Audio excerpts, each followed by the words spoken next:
ஒரு ஊரில் 3 சோம்பேறி இருந்தான். 3 பேரும் பயங்கர சோம்பேறி, எந்த வேலையும் பண்ண மாட்டான். அந்த ஊரில் ஒரு அரச மரம் இருந்தது. அந்த அரச மரத்துக்கு அடியில் சுற்றி பெரிய மேடை மாதிரி கட்டி வச்சுருந்தாங்க. அந்த மேடையில் போய் 3 பேரும் உக்காந்துருவான்.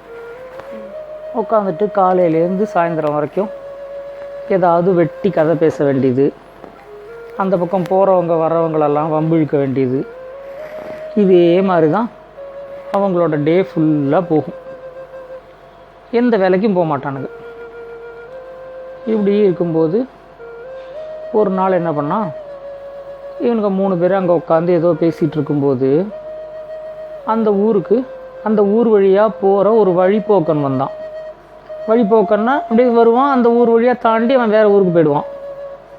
இதே மாதிரி ஒரு வழிப்போக்கன் வந்தான்.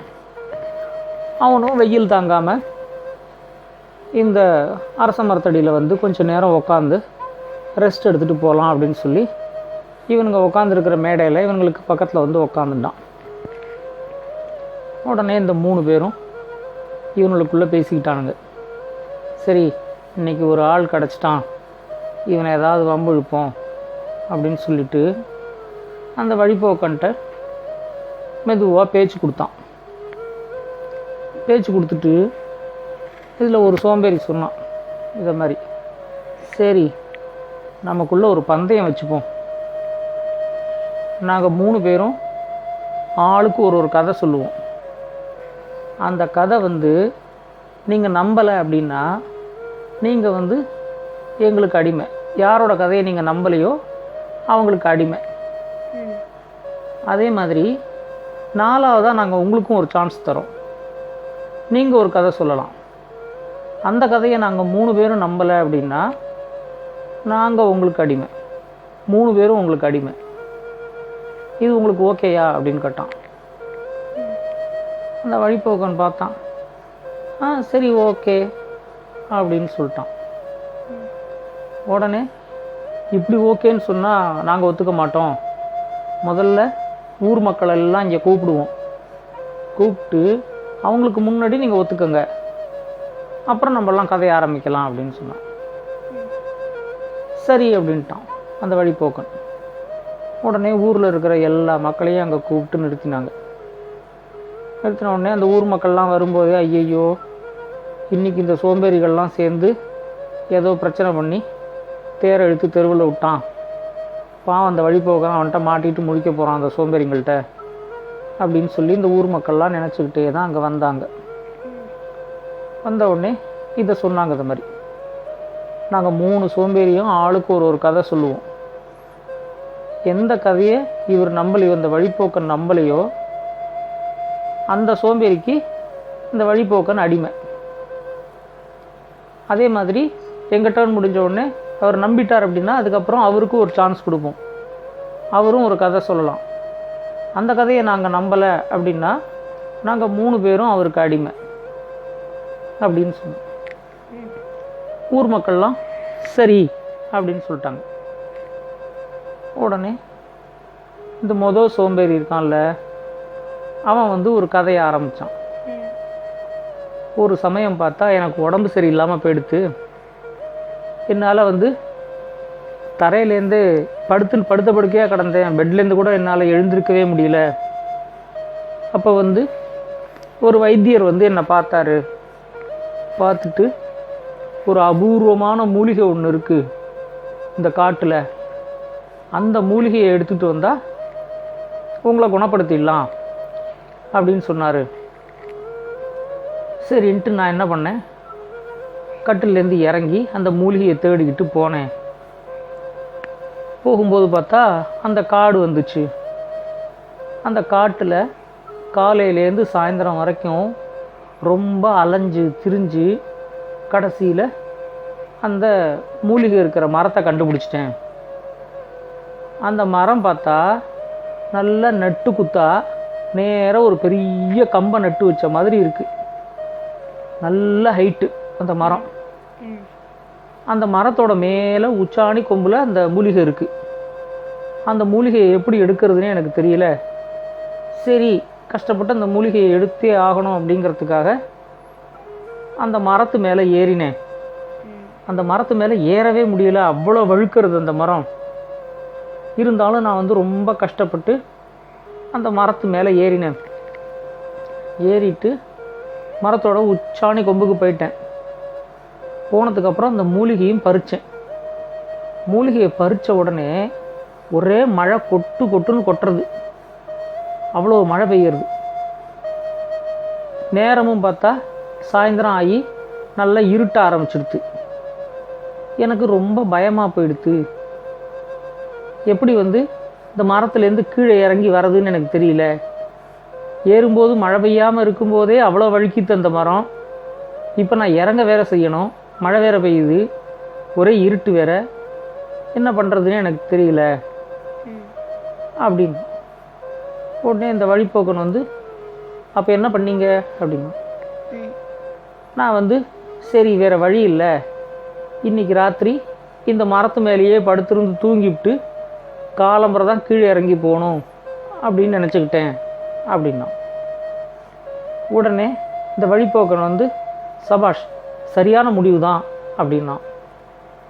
உடனே இந்த சோம்பேறி சொன்னான், ஆனால் அதில் ஒரு சிக்கல் இருந்துச்சுங்க. எனக்கு வந்து கட்டிலில் படுத்துக்கிட்டா தான் தூக்கம் வரும், இதை மாதிரி மரத்துலலாம் ஏறி படுத்துக்கிட்டால் எனக்கு தூக்கம் வராது அப்படின்னு. உடனே வழிப்போக்கன் வந்து ஆமாம் சரிதானே, கட்டிலே படுத்து பழகினவருக்கு கட்டில் தான் தூக்கம் வரும், மரத்தில் படுத்தா தூக்கம் வராது அப்படின்னு.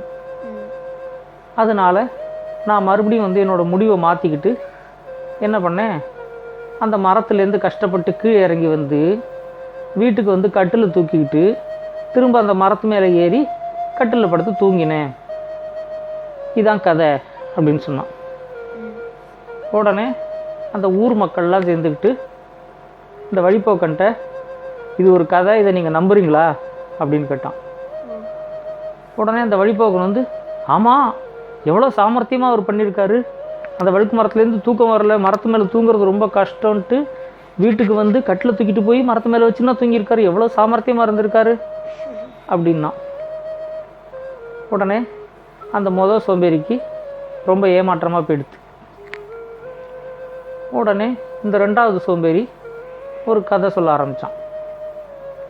நான் வந்து அப்போ வந்து எங்கள் அம்மா வயத்துக்குள்ளே இருந்தேன்.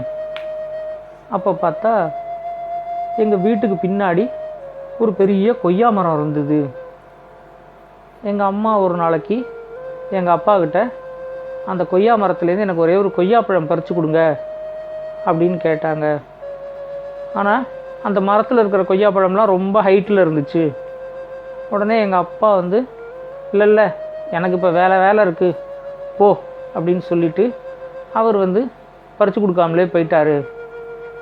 எங்கள் அம்மாவுக்கு ரொம்ப ஏமாற்றமாக போயிடுச்சு. உடனே அதை வந்து என்னால் தாங்கிக்கவே முடியல. அதனால் என்ன பண்ணேன், ராத்திரி எல்லோரும் தூங்கினதுக்கப்புறம் யாருக்கும் தெரியாமல் எங்கள் அம்மா வயத்துக்குள்ளேருந்து இறங்கி வந்து நேராக கொய்யா மரத்துக்கு போனேன்.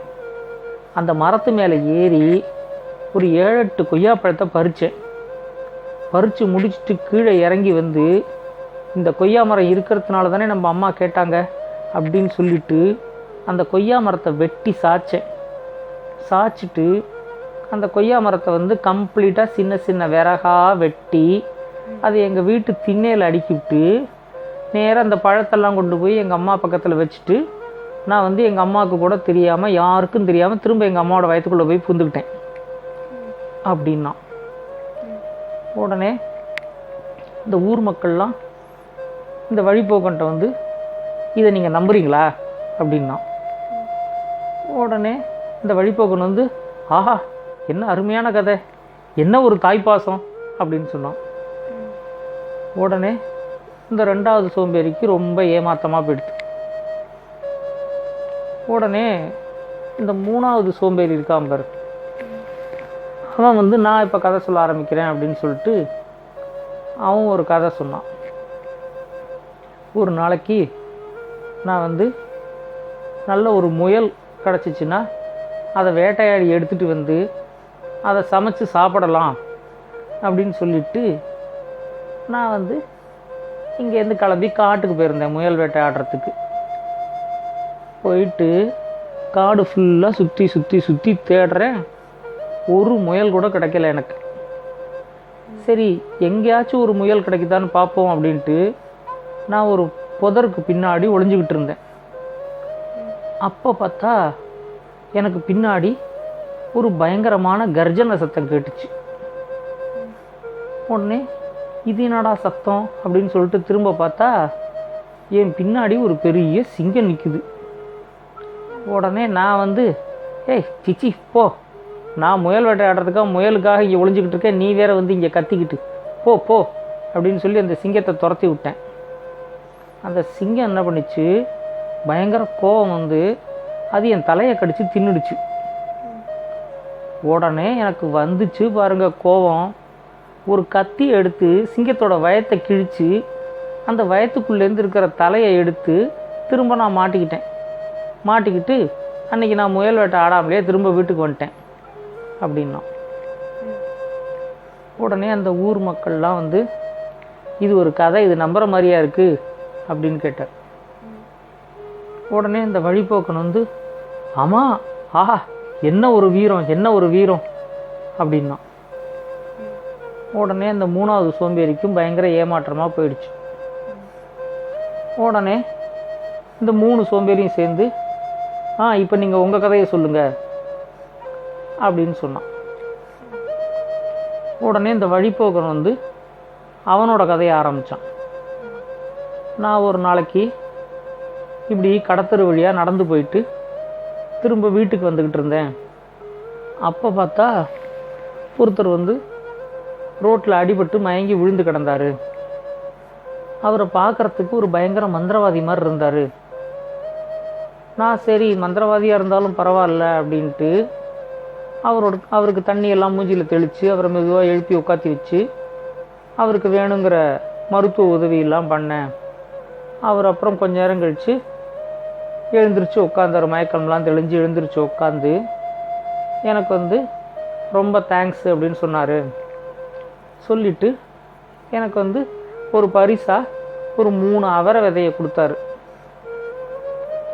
நான் அந்த 3 அவரை விதையை எடுத்துக்கிட்டு நேராக எங்கள் வீட்டுக்கு வந்தேன். வந்துட்டு கொல்லையில் கொண்டு போய் அந்த 3 அவரை விதையை நட்டு வச்சேன். நட்டு வச்ச உடனே அடுத்த நான் காலையிலேயே பார்த்தா அது நல்ல பெரிய செடியாக வளர்ந்துருச்சு. மத்தியானம் பார்க்குறேன் அந்த செடியில் ஒவ்வொரு செடியிலையும் ஒரு பூ பூத்துருந்துச்சு. அதுக்கப்புறம் சாயந்தரம் பார்த்தா அந்த 3 பூவும் செடியிலேருந்து பொத்து பொத்துன்னு கீழே விழுந்து 3 மனுஷங்களாயிடுச்சு. அந்த 3 மனுஷங்களும் நேராக என்கிட்ட நாங்கள் 3 பேரும் உங்களோட அடிமை, இந்த மந்திரவாதி எங்களை அப்படி தான் சொல்லியிருக்காரு, நாங்கள் 3 பேரும் உங்களோட அடிமை அப்படின்னு சொல்லி அந்த 3 பேரும் எங்கிட்ட அடிமையாக இருந்தானுங்க. ஆனால் அந்த 3 பேரும் பயங்கர சோம்பேறி, எந்த வேலையும் செய்ய மாட்டானுங்க. சும்மா இந்த அரச மரத்தடியில் இருக்கிற மேடையில் உட்காந்துக்கிட்டு ஊரில் வர்றவன் போகிறவங்கிட்டெல்லாம் வம்பு இழுத்துக்கிட்டு இருப்பானுங்க. அதை மாதிரி 3 பேரும் பயங்கர சோம்பேறியாக இருந்தானுங்க. திடீர்னு ஒரு நாளைக்கு என்ன பண்ணானுங்க, அந்த 3 சோம்பேறியும் எங்கிட்ட சொல்லிக்காமல் கொள்ளாமல் ஊரை விட்டு ஓடி இந்த ஊருக்கு வந்துட்டானுங்க. நானும் இப்போ அவங்கள தேடி ஊராக அலைஞ்சிவிட்டு கடைசியில் இப்போ இந்த ஊருக்கு வந்திருக்கேன்.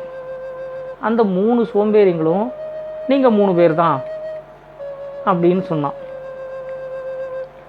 உடனே ஊர் மக்கள்லாம் சேர்ந்துக்கிட்டு இதை நீங்கள் நம்புறீங்களா அப்படின்னு கேட்டாங்க அந்த 3 சோம்பேறிகிட்ட. இப்போ என்ன, இந்த 3 சோம்பேறியும் இதை நம்ப மாட்டேன் அப்படின்னு சொன்னாங்கன்னா கதையில் போட்ட ஒப்பந்தப்படி அந்த 3 சோம்பேறியும் இந்த வழிபோக்கனுக்கு அடிமை. ஆமாம், இதை நாங்கள் நம்புகிறோம் அப்படின்னு சொன்னால் அந்த வழிபோக்கன் சொன்ன கதைப்படி அந்த மந்திரவாதி கொடுத்த அடிமையாக இந்த 3 பேரும் இருக்கானுங்க. அதனால அப்படியும் இந்த 3 சோம்பேறியும் இவங்களுக்கு அடிமை. ஸோ வேறு வழியே இல்லாமல் இந்த 3 சோம்பேறியும் ஆமாம் நாங்கள் நம்புகிறோம், நாங்கள் உங்கள் அடிமை தான் அப்படின்னு சொல்லிட்டு அந்த வழிபோக்கனோட அடிமை ஆயிட்டானுங்க. அப்புறம் அந்த வழிப்போக்கன் அவங்க 3 பேரையும் பயங்கரமாக வேலை வாங்கி அவங்கள வந்து அடிமையாகவே வச்சுருந்தான் கடைசி வரைக்கும். நல்லா இருந்துச்சு அந்த கதை. இந்த கதை உங்களுக்கு பிடிச்சிருந்தா லைக் பண்ணுங்கள், கமெண்ட் பண்ணுங்கள், ஷேர் பண்ணுங்கள். முக்கியமாக மறக்காமல் சேனலை சப்ஸ்கிரைப் பண்ணுங்கள். உங்களுக்காக, உங்கள் குழந்தைங்களுக்காக இன்னும் நிறைய நல்ல நல்ல கதைகள் வந்துக்கிட்டே இருக்குது. ஸ்டோரி டைம் தமிழ் சேனலோட தொடர்பில் இருங்க. நன்றி, வணக்கம்.